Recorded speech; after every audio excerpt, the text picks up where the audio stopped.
Bismillahirrohmanirrohim. Assalamualaikum warahmatullahi wabarakatuh. Saya dari kelompok 3 akan mempresentasikan hasil kerja kelompok kami.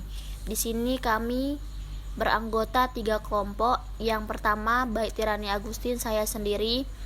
Yang kedua Romana Kristi, yang ketiga Erpianti. Baik, di sini saya akan menjelaskan tentang strategi proses jasa. Strategi proses adalah kegiatan yang digunakan perusahaan saling berkaitan untuk memberikan manfaat dan nilai kegunaan terhadap suatu produk atau jasa. Tujuan strategi proses yaitu menemukan cara memproduksi barang dan jasa yang memenuhi persyaratan dari pelanggan dan spesifikasi produk yang ada dalam batasan biaya. Selanjutnya ada strategi proses, ada 4 yang di sini fokus pada proses. Fokus pada proses merupakan kegiatan memproduksi produk yang ragamnya banyak tetapi volumenya kecil. Biasanya digunakan untuk operasi dengan produk yang beragam dan berubah-ubah. Output berdasarkan pesanan, tidak ada standar fasilitas operasi, serta volume produksi relatif sedikit. Yang kedua di sini ada fokus berulang. Fokus berulang merupakan kegiatan memproduksi produk tertentu yang sama secara berulang, yang lazimnya diproduksi secara batch dan memakai pendekatan make to stock. Yang ketiga di sini ada fokus pada produk. Dirancang untuk memproses produk yang mempunyai keseragaman tinggi dan hanya memiliki perbedaan yang terbatas. Hemming dan Numarjudin 2011. Fokus pada produk dirancang untuk model produk tidak mudah berubah, permintaan besar dan intensif modal. Yang keempat di sini ada fokus kostumisasi massal. Fokus kostumisasi massal adalah produk cepat dan murah yang memenuhi keinginan pelanggan yang unik dan selalu berubah. Fokus kostumasi massal memperlihatkan produk barang dan jasa dengan karakteristik produk biaya rendah dengan produksi melalui massal yang memenuhi keinginan pelanggan yang semakin berbeda. Baik, slide selanjutnya akan dibacakan oleh Mbak Erpianti. Oke, selanjutnya desain proses pada sektor jasa. Itu ada 3. Yang pertama, peluang untuk meningkatkan proses jasa, yaitu tata letak dan sumber daya manusia. Tata letak sendiri merupakan suatu kesatuan dalam banyak proses jasa dalam memamerkan produk, mendidik pelanggan, dan meningkatkan nilai produk untuk mendatangkan pesanan. Sumber daya manusia merupakan hal penting dalam proses jasa baik dari segi perekrutan dan pelatihan, karena mencakup interaksi langsung dengan pelanggan. Tenaga kerja yang berkomitmen mempunyai fleksibilitas terhadap kinerja keseluruhan proses. Kedua, pemilihan peralatan dan teknologi. Berkonsep fleksibilitas yang artinya peralatan yang digunakan dapat dipindahkan dan murah. Itu ada teknologi produksi meliputi pengendalian proses seperti visi dan robot. Lalu teknologi di sektor jasa yang menyangkut peralatan diagnosa elektronik. Dan yang terakhir, ada etika dan proses ramah lingkungan. Yang mana aktivitas-aktivitas ini meliputi pemusatan perhatian pada permasalahan seperti penggunaan sumber daya yang efisien, pengurangan limbah produk sampingan, pengendalian buangan kendaraan, dan daur ulang. Selanjutnya, strategi mengelola SDM untuk jasa.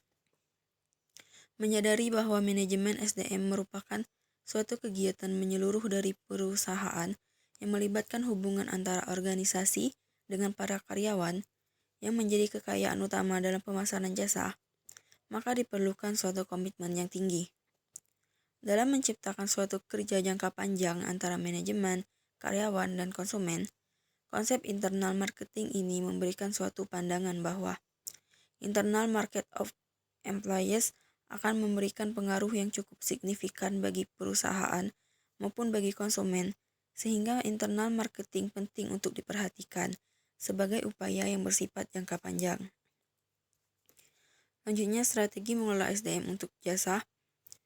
terbagi menjadi attitude management dan communication management. Pertama, attitude management.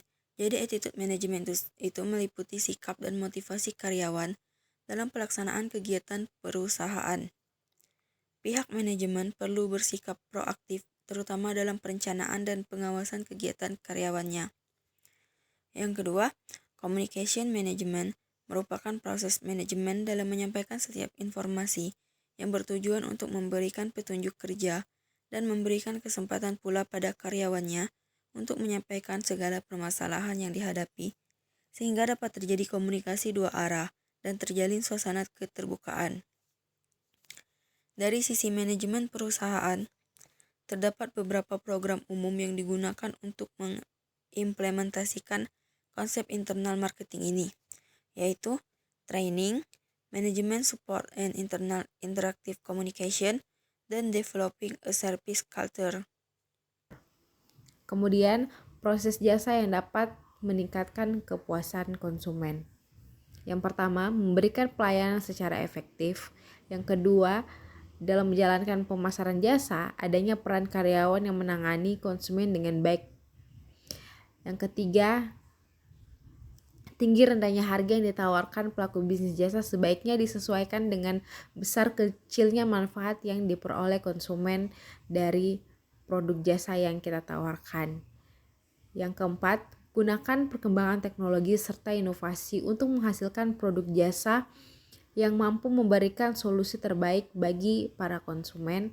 Yang kelima, sesuai kebudayaan yang berkembang saat ini, karena peluang pasar bisnis jasa juga harus dipengaruhi dengan budaya yang berkembang saat ini.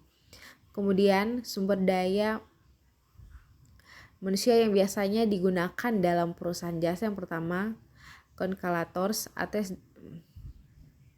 di mana consultants bersiap untuk memotivasi yang tinggi untuk melayani konsumen sehari-hari. Selain itu dituntut memiliki kemampuan responsif dan memenuhi kebutuhan konsumen. Yang kedua, influence. Yang kedua,